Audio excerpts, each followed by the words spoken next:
자, 다시 돌아왔습니다. 이제 오늘 세 번째 주제인가요? 주택 정책에 대해서 보겠습니다. 그래서 주택 정책도 자, 직접적 개입하고요. 간접적 개입 두 개로 대별해 볼 수가 있습니다. 그래서 이미 말씀드린 것처럼 직접적 개입이라고 하는 것은 부동산 시장에 정부, 국가 지자체가 어떻게 수요자랑 공급자의 위치에서 참여하게 되는 것을 직접적 개입이라고 얘기를 하게 됩니다. 그래서 자, 직접적 개입 하나밖에 없어요. 주택 정책에 있어서는 공공 임대주택의 공급이라고 하는 것이 이슈가 되게 됩니다. 자, 이 공공임대주택의 분류라고 하는 거 겁나 복잡합니다. 이 망할 놈들이 이걸 출제를 하고 말았어요. 그래서 이제 요거 분류를 보셔야 되는데 우리 이론서에는 사실 하나가 더 추가가 돼 있어요. 그래서 그거는 이제 기출 분석할 때 같이 분석을 해주겠고 일단은 한 번에 다 하면 소화 못하니까 공공임대주택의 분류부터 체크를 봅니다. 종류 더럽게 많습니다. 사실은 이보다 더 많습니다. 더 많아요. 더 많아. 자, 그래서 근데 이제 일부를 빼버린 이유가 뭐냐면은 자, 긴 거 이거는 자, 긴 거는 뭐라고요? 시험에 내기가 곤란해. 이것만 해도 엄청 긴데 이보다 훨씬 긴 게 몇 개가 더 있어요. 그래서 일단은 기존 시험 문제 지문을 분석을 해 보니 그나마 그중에 좀 짧은 거 위주로 출제가 되더라라고 하는 거예요. 그래서 먼저 영구 임대주택이라고 해서 자, 국가나 지자체의 재정을 지원받아서 최저소득 계층의 주거 안정을 위해서 50년 이상 또는 영구적인 임대를 목적으로 하는 공공임대주택이라고 되어 있습니다. 형편이 가장 어려운 분들 대상으로 해서 주거 안정을 위해서 영구임대주택이라고 하는 거 50년 이상 또는 같은 맥락에서 영구라는 표현을 쓰고 영구적이라는 표현을 쓰고 있습니다. 그래서 뭐 이런 게 하나가 있고요. 그다음에 우리가 사실 많이 들어봤던 것 중에 하나가 국민임대주택이라는 것이 있죠. 그래서 국가지자체 재정이라든가 또는 국가에서 만든 기금이 있습니다. 이게 주택도시기금이라고 하는 것이 될 텐데 여기에서 이 돈을 빌려 지원받아서 저소득 주민의 서민의 주거 안정을 위해서 30년 이상 또는 장기간 임대를 목적으로 하는 공공 이임대주택을 국민 이임대주택. 그러니까 형편으로 따지게 되면은 영구 임대주택이 더 어려운 분들을 대상으로 하고 더 긴 기간 동안 임대를 할 수 있게 하는 것이죠. 이에 비해서 국민 이임대주택은 조금 덜 어려운 분. 여기서 이제 표현상 저소득 해서 포인트 보니까 최저소득하게 되면 영구 임대주택 이렇게 갔던 것이고요. 국민 임대주택이라고 하는 것은 저소득이라는 표현을 쓰고 있다라고 할 것. 그래서 자, 영구 임대주택과 국민 임대주택 50년 이상 또는 30년 이상 두 가지 소득 가지고 이렇게 비교를 해봤어요. 그래서 이걸 무작정 보면 양이 겁나 어려워져. 그래서 여러분들은 이 파트를 공부하실 때 영구 임대주택이 무엇이다. 자, 그다음에 국민 임대주택이 무엇이다. 이렇게 하면 안 되고 영구 임대주택이라는 용어, 그다음에 국민 임대주택이라는 용어, 요거부터 체크를 해주시는 지혜가 필요합니다. 자, 그래서 사실은요, 영구 임대주택이나 국민 임대주택은 시험 문제 답을 뽑지는 않습니다. 제일 앞에 나와 있거든. 너무 쉽다고 생각하는 거야. 자, 31인가 30회 때 답이 됐던 주제 행복주택이라고 해서 이건 박근혜 정부 때 만든 조어죠. 해서 사실은 이명박 정부 때는 공공주택 이런 용어를 많이 썼었고요. 어찌됐든 간에 지금 박근혜 정부 때 행복주택이라고 해서 국가지자체 재정이나 주택도시기금의 자금을 지원받아 대학생, 사회초년생, 신혼부부 등 젊은 층의 주거 안정을 목적으로 공급하는 공공임대주택 30년짜리입니다. 이걸 행복주택이라고 부르게 된다. 해서 자, 최저소득계층 영구임대주택, 저소득계층 국민임대주택, 그다음에 젊은 층을 대상으로 하는 걸 뭐라고 한다? 행복주택이라고 얘기를 하게 됩니다. 그래서 이게 기억이 날랑말랑한데 그런 게 있었던 것 같아. 너무 오래전이라서 거의 기억을 못 하실 텐데 젊음의 행진 뭐 이런 거 있던 거 젊음의 행진 그런 프로가 한 30년 전에 무슨 음악 프로 이런 게 있었던 것 같아서 젊은 층의 대상으로 하는 것을 뭐로 한다? 행진 아니고 행복주택, 젊음의 행진, 젊음의 행진, 젊은 층을 대상으로 하는 것을 행복주택, 행진 아니고 행복주택 이렇게 가보십시다. 젊은 층 행복주택 이렇게 갑니다. 그다음에 통합 공공임대주택, 국가지자체 재정이나 주택도시기금의 자금을 지원받아 최저소득 계층, 저소득 서민, 젊은 층, 장애인, 국가유공자 등 사회 취약계층의 주거안정을 목적으로 하는 공공이임대주택 돼 있죠. 그러니까 얘는 지금 통합 공공이임대주택은 영구이임대주택이라든가 국민이임대주택이라든가 행복주택에 들어갈 수 있는 분들을 자 통틀어서 그냥 무작위로 얘들을 뽑아서 집어넣는 그런 이임대주택을 가리켜서 통합 공공이임대주택이다 이렇게 가게 됩니다. 다시 갑시다. 지금 오늘 외우실 때 어차피 돌아서면 또 잊어버리겠지만 또 오늘 외우고 잊어버리고 또 다음에 한번 볼 때 또 기억하고 또 잊어버리고 뭐 그거 보면 한 5번 하면 다 외워져요. 그래서 최저소득하면 영구주택이다, 영구임대주택이다 이렇게 가야 되죠. 그래서 최자 들어가 있으면 어떻다? 영구임대주택. 최영 좋네, 최영 좋네. 오늘 외우시는 거야. 최영 장군할 때 그 최영을 따는 거야. 그리고 저소득 계층 최저 아니고 저소득 주택을 세울 때 국민임대 뒤에 임대주택 다 빼버리는 거지. 자 중간에 국가 지자체 재정 또는 주택 도시기금 뭐 이런 것들은 거의 공통 요소니까 빼는 거야. 다시 갑시다. 오늘 외워버립시다. 최저소득, 소득계층 그러면 어떻다? 영구임대주택, 최영 이렇게 외우지. 최영은 쉽네. 그 다음에 이제 저소득이라고 하는 것, 저소득 주민을 대상으로 하는 것이 뭐가 된다? 국민임대주택이라고 할 것. 그 다음에 젊음의 행진할 때 그러면 행진 말고 행복주택, 점행 이렇게 갈까요? 젊음, 자 줄여서 점행 이런 식으로 갑시다. 그리고 이걸 통틀어서 통합 공공이임대주택이라고 하는 거. 자, 이 통합 공공이임대주택은 최저소득계층이나 저소득계층이나 젊은 층이나 다 들어올 수 있다. 뭐 이제 국가유공자까지 이런 게 있었죠. 그래서 통합 공공이임대주택이라고 하는 개념이 있게 될 거예요. 그래서 지금 여기까지의 기본 내용 자체가 어떤 의미를 가지고 있냐면요. 국가나 지자체 등의 재원 또 주택도시기금의 자금 지원을 받아서 주택을 지어서 어떻게 한다? 가로 최저소득계층, 저소득계층, 젊은 층 등한테 공급한다. 지어서 공급하는 겁니다. 이에 대응해서 장기 전세주택이라고 하는 개념이 있게 됩니다. 자, 요거는요. 자, 국가지자체 재정이나 주택도시기금의 자금을 지원받아 전세 계약의 방식으로 공급하는 공공이임대주택 이렇게 돼 있죠. 그래서 지금 앞에서 영구임대주택, 자 최저소득, 영구임대주택, 저소득 국민이임대주택, 그다음에 젊은층 젊음 행진에서 행복주택, 그 짬뽕이는 게 통합 공공이임대주택 이런 식으로 이제 개념을 잡아냈었고요. 그리고 나서 이게 이제 개념상 이게 다 월세란 얘기지. 월세로 어떻다? 받아낸다. 자, 최저소득을 대상으로 월세 받아내는 제도가 영구임대주택, 저소득층 대상으로 월세 받는 게 바로 국민임대주택, 젊은 층을 대상으로 임대를 받는 것을 행복주택, 자, 최저소득, 저소득, 젊은 층 등을 대상으로 통틀어서 얘들한테 월세를 받는 것을 통합공공임대주택이라고 정의를 할 테고요. 장기전세주택은 전세 방식으로, 전세계약의 방식으로 공급하는 것을 장기 전세 주택이라고 정의를 하게 됩니다. 그 외에 분양 전환 공공이임대주택이라고 하는 개념이 있게 됩니다. 그래서 이건 이제 지금 얘는 월세, 전세 이렇게 갔었고요.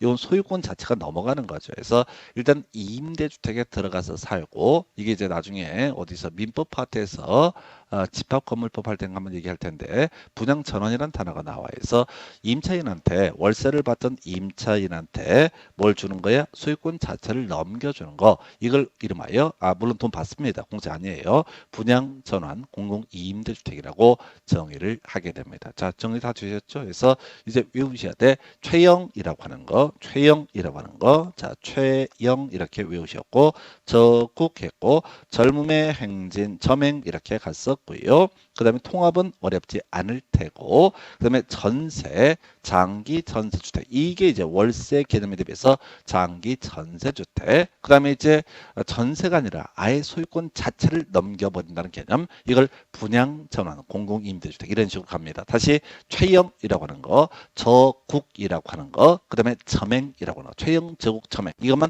딱 세팅을 잡게 되면 통합은 이해할 수 있어. 그리고 이게 월세이기 때문에 전세가 뭐라고 해요? 장기 전세주택이라고 하는 거. 마지막 소유권 자체를 넘겨줄 수 있는 걸 분양전환이라고 부르게 되는데 분양전환 공공이임대주택이라고 하는 거. 이렇게 하면 별로 어렵지 않아요. 그래서 그냥 처 있게 되면 죽습니다. 죽어요. 제가 다 고생해 봤어요. 아무리 봐도 감이 안 잡아. 그럼 이제 여러분들은 최영, 저국, 점행 이렇게 감이 오면 되는 거예요. 최영, 점행, 저국, 점행 이런 것들이 월세다. 짬뽕에서 월세 통합이라고 하는 거. 통합은 어렵지 않을 테고요. 그다음에 전세 형태가 장기 전세주택, 장기 전세 나중에 하나 더 나옵니다. 우선은 여기까지 가는 거예요. 그다음에 이제 아예 분양전환 공공 2임대주택이라고 해서 아예 소유권 자체를 넘겨준다. 월세 하나 둘 셋 네 개, 전세 한 개, 소유권 넘겨주는 것을 분양전환이라는 용어를 쓰게 된다라고 하는 거예요. 그래서 이렇게 해서 지금 공공 2임대주택의 종류에 대해서 설명을 드렸습니다. 월세 4개, 전세 1개, 소유권 넘겨주는 거 1개까지 이렇게 봤어. 그러면 일단은 연구 최저 소득에 뭐가 있었다? 다시 한 번 더 가져가십시다. 헷갈리면 안 돼. 최저 소득은 최영 장군할 때 최영, 저소득은 영자, 뭐가 있었지? 저 국유수 국민 임대주택, 그 다음에 젊음행진 자, 행복주택, 젊은 층을 대상으로 행복주택, 이게 월세 얘기야. 짬뽕하면 이게 뭐가 된다? 통합 공공 임대주택이라고 하는 것이 되게 될 테고, 최저소득, 저소득, 젊은 층 등을 대상으로 월세를 받는 것을 통합이라고 부르게 될 것이고요. 그리고 나서 장기 전세주택, 어렵지 않아요? 전세 나올 테고, 그 다음에 뭐가 나와야 돼? 분양전환 나와야 되죠? 소유권 넘겨주는 거 해서 이런 식으로 공공 임대주택의 종류 설명을 드렸습니다. 이게 이제 관련 법에 이렇게 종류가 쭉 정의들이 나열이 되어 있습니다. 그래서 최영, 저국이라고 하는 거, 점행이라고 하는 거, 통합은 어렵지 않고요. 따로 이 최영, 저국, 점행만 외우고 있으면 해볼 만해. 그 다음에 이제 이제 월세 말고 전세도 필요하겠다. 장기 전세주택, 그 다음에 마지막 소유권 자체를 넘겨준 것을 분양전환 공공 2임대주택이라고 정의합니다. 그래서 뒤에 공공 2임대주택 이런 걸 외운다라고 생각하시면 말려버리는 거예요. 이게 2임대주택 또는 공공 2임대주택 이런 용어들을 쫓아가시면 안 되고 키워드 단위로만 가셔야 돼요. 이러면 이제 외울 수가 있는 거예요. 근데 여러분들이 그렇게 안 하시고요. 그냥 막 읽어 50년, 30년, 20년 뒤집니다. 그러다가 문제를 아주 더럽게 장난을 친다라는 걸 항상 배제하고 하셔야 돼. 시험 문제는 어떻게 더럽게 나오는 게 분명히 있어. 근데 답이 아니랄지라도 그냥 최영, 저국, 그 다음에 점행 이렇게 월세 얘기. 통합은 어렵지 않을 테고 그 다음에 전세기, 마지막 분양전환 이렇게 뼈대를 잡으면 외우실 수 있어요. 읽지 않아도 됩니다. 최영, 저국, 점행, 최영, 저국, 점행, 장기전세, 분양전환 이런 식으로 가시면은 금방 외우실 수 있어요. 그래서 이게 많이 어려워하십니다. 그래서 어려워서 안 하려고 그래. 깝깝해서 하면 돌았으면 이제 아니야. 그냥 메모장에 쓰는 거야. 최영, 저국, 그 다음에 또 뭐가 있었지?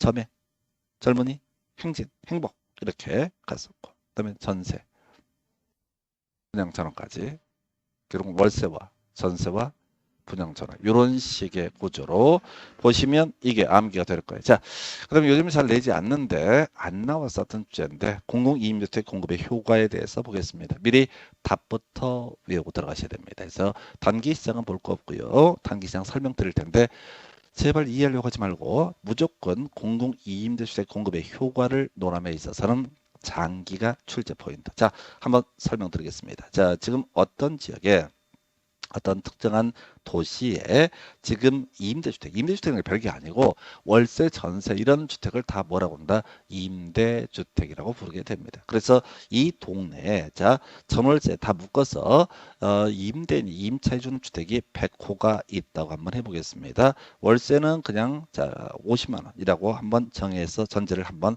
하고 볼게요. 근데 이 동네 옆에다가 20호라고 하는 임대주택을 국가나 지자체가 돈을 처발라서 어떻게 한다?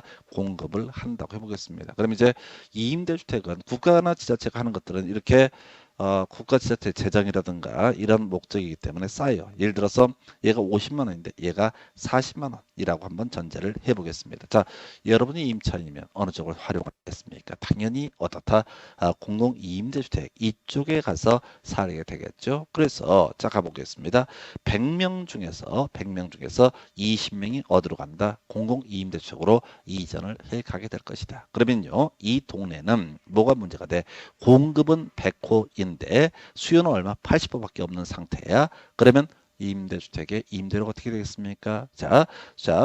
사적시장 임대주택의 수요가 감소하죠. 20호가 감소합니다. 그러면 사적시장에 남아있는 임차인도 결국은 임대료가 하락할 수밖에 없어. 그래서 혜택을 받을 수가 있다. 설령 공공임대주택을 입주를 못하더라도 이쪽에 월세가 빠져서 같이 혜택을 받을 수 있다. 물론 공공임대주택에 입주하면 당연히 혜택을 받는 것이고요. 그래서 50만 원 하던 게 예를 들어 45만 원까지 빠질 수가 있다. 이런 논리 구조예요. 근데 이게 그러면 이렇게만 할 것 같으면 무조건 우리는 공공임대주택을 도배를 해버려야 돼.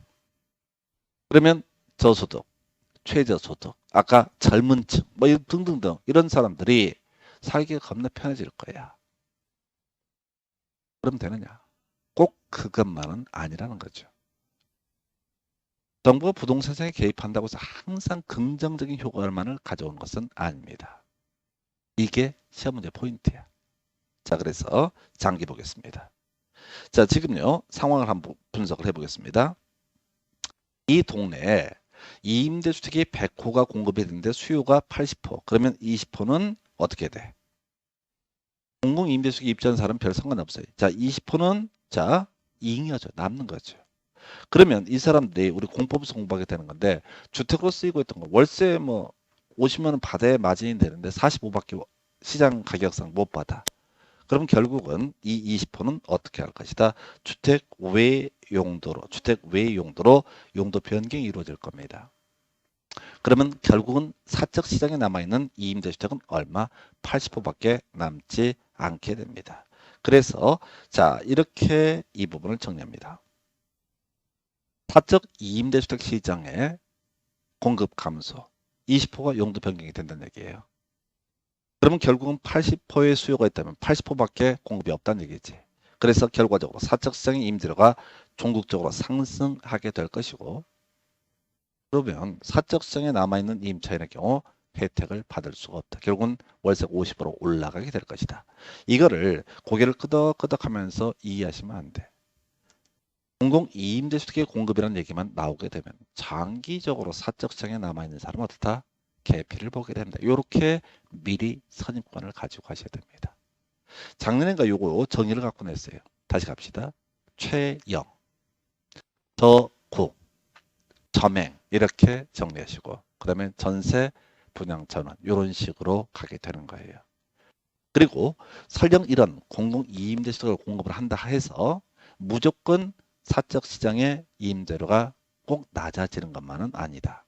경우에 따라서는 사적 시장의 임대료가 다시 상승하는 경우도 장기적으로는 발생할 수 있다.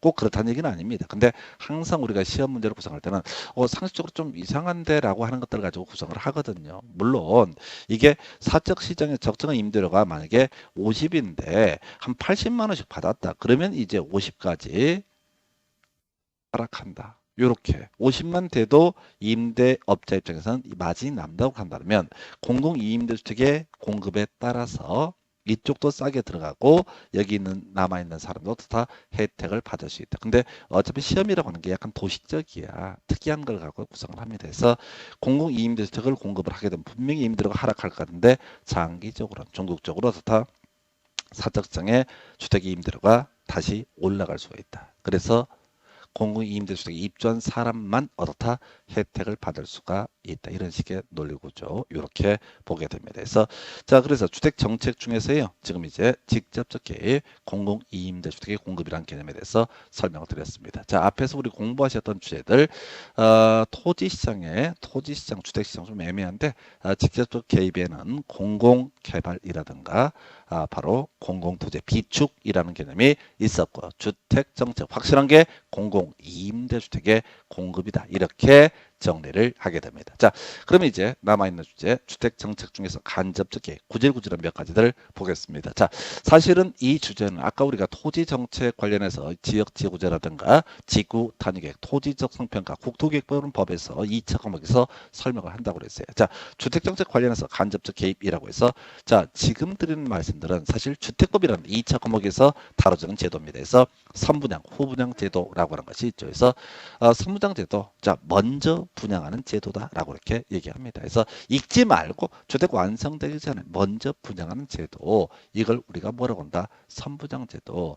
주택이 완성된 후에 주택을 분양하는 것을 후분양 제도라고 부르게 됩니다. 그래서 우리나라의 주택 공급 제도는 기본적으로 지금 선분양 제도 하에 있습니다.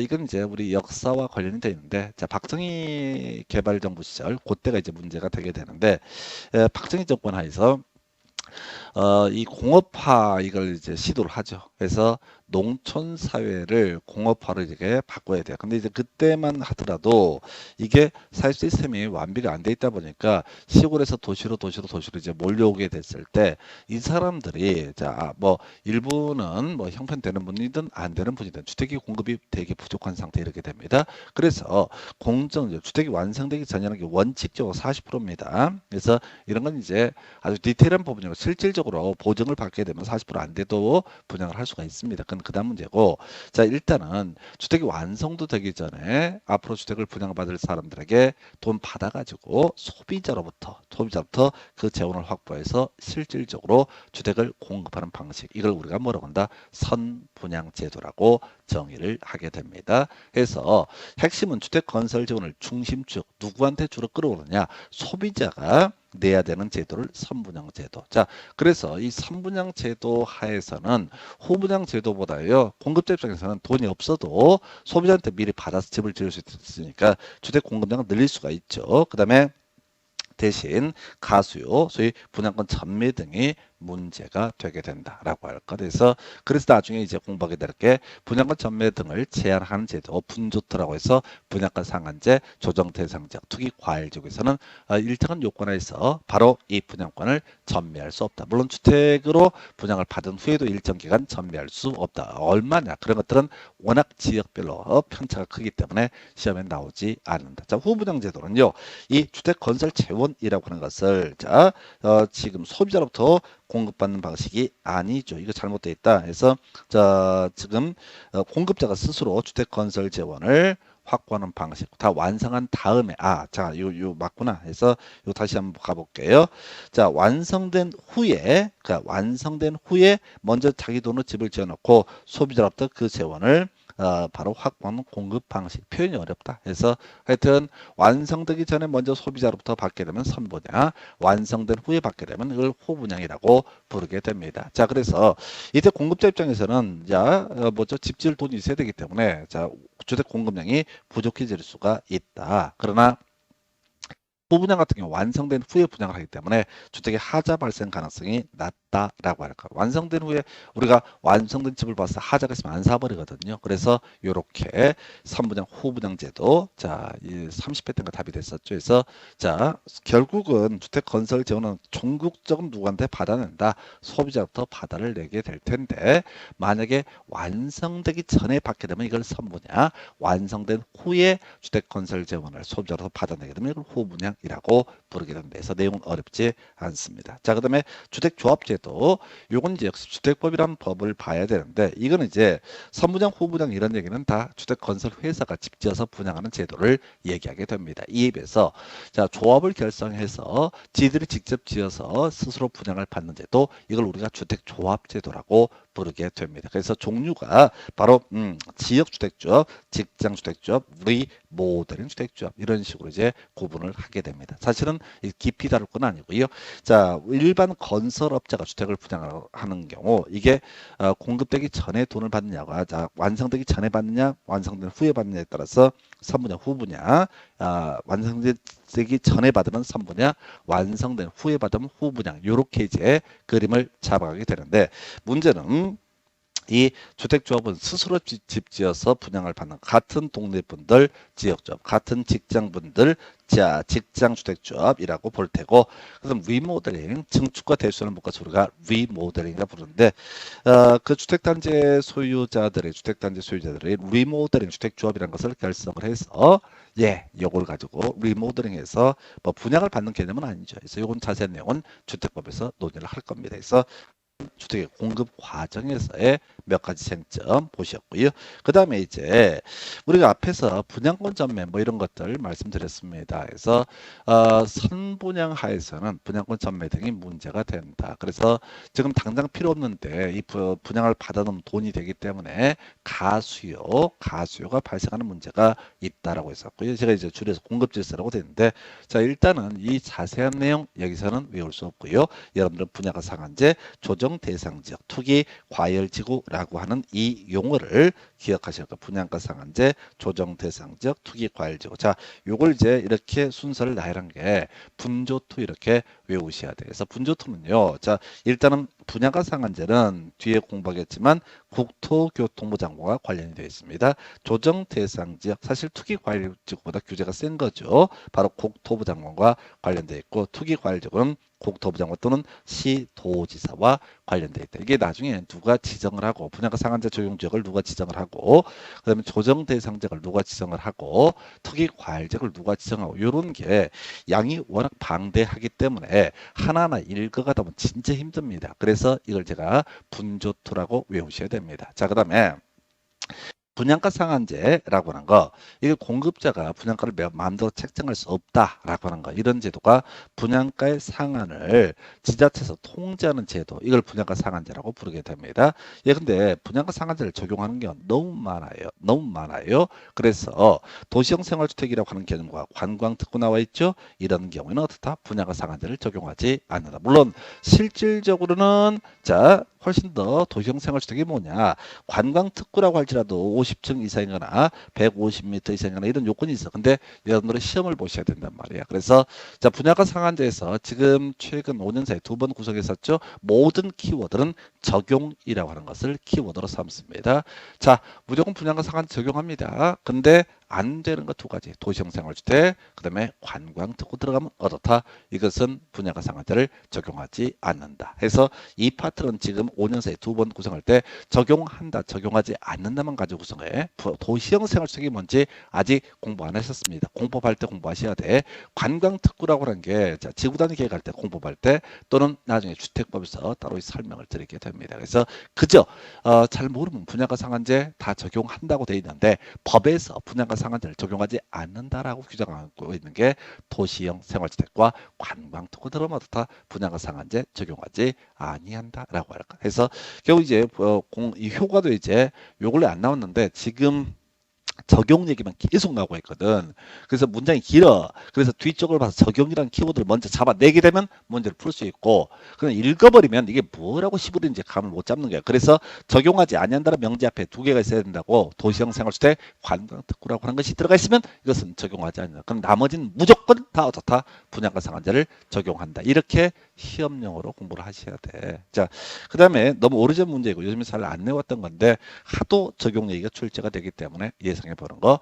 자, 분양가 상한제를 적용한다고 하십시다. 아파트 값을 마음대로 못 받게 한다. 물론 솔직히 말씀드리면 다 받을 거 받습니다. 그래서 근데 과하게 받지는 못하게 막는 제도가 분양가 상한제입니다. 자, 그래서 분양가 상한제를 적용하면 집값이 안정이 되겠죠. 그러나 장기적으로 이 큰 돈 안 되니까 주택 공급이 감소할 여지가 있다. 그 다음에 주택 공급이 감소해버리면 결과적으로 어떻다? 수요에 비해서 공급이 부족하면 가격이 다시 상승할 수도 있다라고 하는 거, 옛날 문제가 되겠습니다. 그래서 하여튼 너무 안 나왔기 때문에 하나 체크해 드렸고요. 조정 대상지역 누가 지정한다? 국토교통부 장관, 투기 과열지역 국토부 장관 또는 시도지사, 이런 식으로 갑니다. 그래서 어찌됐든 시험용으로는 분양가 상한제 핵심 이슈고요. 조정 대상지역 투기 과열지구라고 하는 게 사이드 쟁점으로 구성이 되게 됩니다. 그래서 이렇게 공급 질서 등에 관한 쟁점 설명드렸고요.